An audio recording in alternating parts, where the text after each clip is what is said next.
Hey guys, it's Adam from LUCIDPIXUL, and today I want to talk about a very exciting new plugin for the TourBox accessory for digital artists. This is a not sponsored video. I'm doing this of my own volition because I love the product and I use it every single day. So I've promoted every chance I get. These guys are awesome. And every time they innovate on something, it's just like, hell yeah, I love this. This is a TourBox over here. Okay.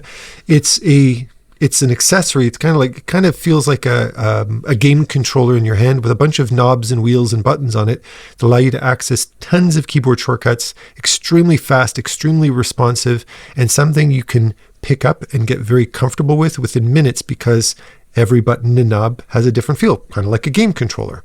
Your muscle memory kicks in immediately. I've been promoting this since I discovered it. I love it to pieces. Now, color picker. Okay. At its base, it's a dynamic color picker that'll pop up when you click one of your TourBox buttons, and it opens up this dial like this, okay? Because that dial is also used for being able to dial the color itself. So I can pick a color, change the hue, that kind of idea, okay? That said, you can also, they just implemented the pin feature. So if I just want it pinned in place and I don't want it to disappear every time, you can just click the pin, and now I can let go. I can paint, and when I click, it'll just pop over to where my hand is, and when I let go, it goes back to where it was originally. Pretty cool, huh? And furthermore, I can toggle between the normal palette. I can switch which kind of palette I want, triangular or square. I prefer triangle, and the Luma-based palette like this, okay? There you go. So at its default, it's just a color picker, just like that. The reason I'm so excited about this is not just because it's a nice color picker, but because there is a lot of potential for innovation that I know TourBox can do. I know they can do it. In fact, I have a feeling they're already kind of planning it because their software demos demonstrate something that you're not going to see over here in a sec once we open up the software. Okay, so by default, click, pick your color, turn the dial, or generally turn the dial. You can change that setting if you want, and then let go and it goes back to where it was before, or you can just unpin it and it just disappears like that. Okay. Why is this such a big deal? Why is this such a big deal? Because Photoshop has the worst abomination of a color picker that they haven't innovated on. They haven't updated really significantly in the last 20 years. I've been using Photoshop pretty much since the beginning, and this is the most limited crap color picker. Number one, the color swatches are 1 centimeter and they don't scale. Number two, I have hue saturation value here, but then I also have hue saturation value here. Kind of redundant if you ask me. Lastly, and most importantly, if I click here and I go into RGB slider, which is a slider I use all the time for doing color notes, it defaults to this color picker. So the color sliders are not independent of the color picker, which is stupid. Okay? And they haven't fixed it. They haven't fixed it. So if I want to go to my color pickers, then I have no choice but to go RGB slider, choose colors, and then go back into my color picker through the pancake menu. It's garbage. If you look at Clip, for instance, Clip figured this out a long time ago. Clip has a lot of features that are far more user-friendly. Look, independent color picker. How about that? Now, if you're on a PC, there is a workaround to that, and that is one of my personal favorite, let me open up a page here, is one of my personal favorite plugins for Photoshop is the Coolorist color picker, which is a plugin. It's a one-time purchase of 17 bucks Canadian, I guess. You own it for life. They update it all the time, and it's got access to all of these toggle on and off color sliders and swatches and gamut masks, and you frickin' name it. These color pickers scale dynamically with the size of the thing, so you can make it huge if you want to, and it all scales dynamically. It's fabulous, but there's a problem. Because if you're on a Mac, particularly an Apple Silicon Mac, and Apple doesn't support Intel computers, they don't produce Intel computers anymore, you lose access to that color picker, to the Coolorist plugin, because Apple Silicon does not support plugins. So that forces you to boot your painting software, like Photoshop, in Rosetta. But if you boot it in Rosetta, the color picker colors aren't accurate. So womp, womp, right? basically what that means is you can't use Coolorus and you have to use this piece of shit color picker. So you make do, whatever, life goes on.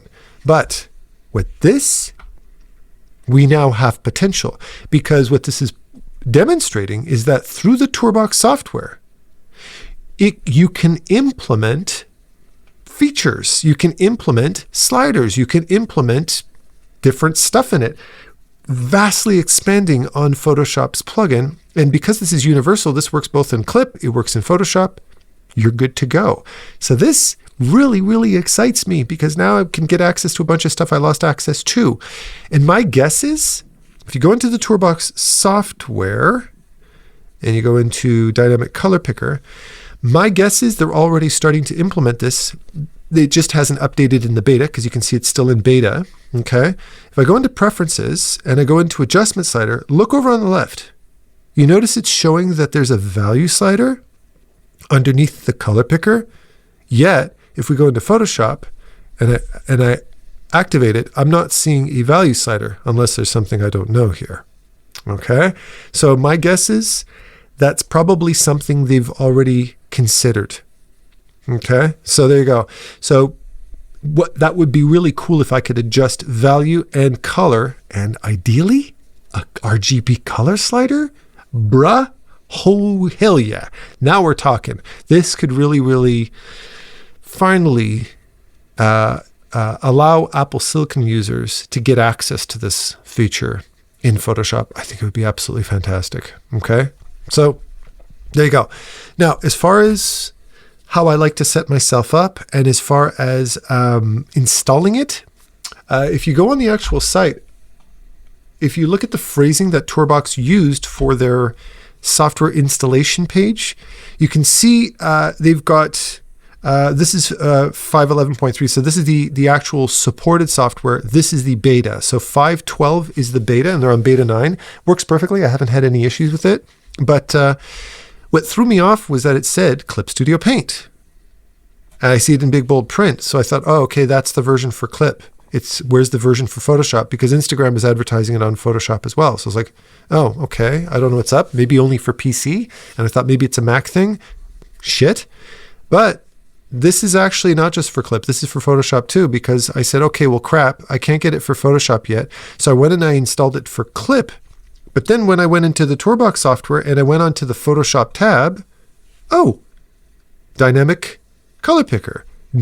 Oh, okay, so it installed it for both. So the phrasing on their website, TourBox, if you're listening, yeah, it would be cool if you just updated that so that Mac users know that the download is both for Mac and PC, because it wasn't immediately evident. Okay, and as far as settings are concerned, if I go into Dynamic Color Picker, here you can see it's showing you small, medium, large with a nice visual preview next to it. Here, I have the choice of actuating it beside, like anywhere around my cursor or directly over the cursor. So if I go back into Photoshop, you can see if I click on it, you can see where my cursor is. If I actuate it, it's up to the side, to the corner, and I can go like this, and I can turn the dial if I want to choose the color I'm looking for. Okay, like that. However, by doing this, what it's also giving you access to is if I color pick and move my color picker, the color picker is following. Okay, whereas how I personally prefer to use it, I don't think I need that follow feature of the color picker. It's a bit gimmicky for me personally. I like to have it actuate directly over my cursor, meaning,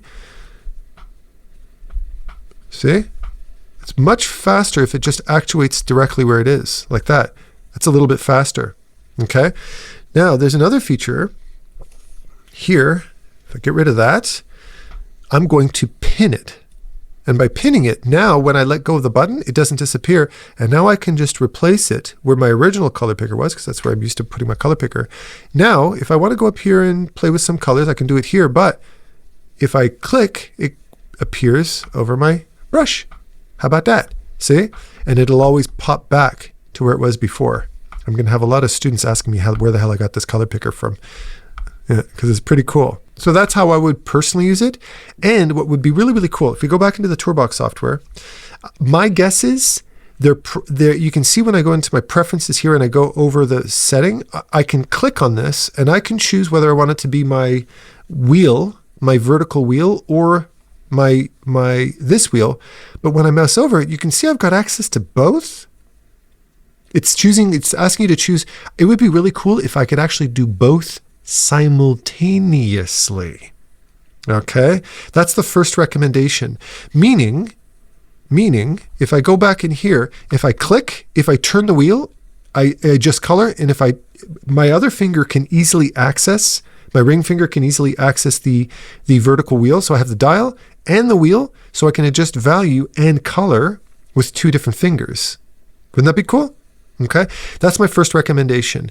And that's possible that they will implement it so you can actually actuate 2 buttons at the same time.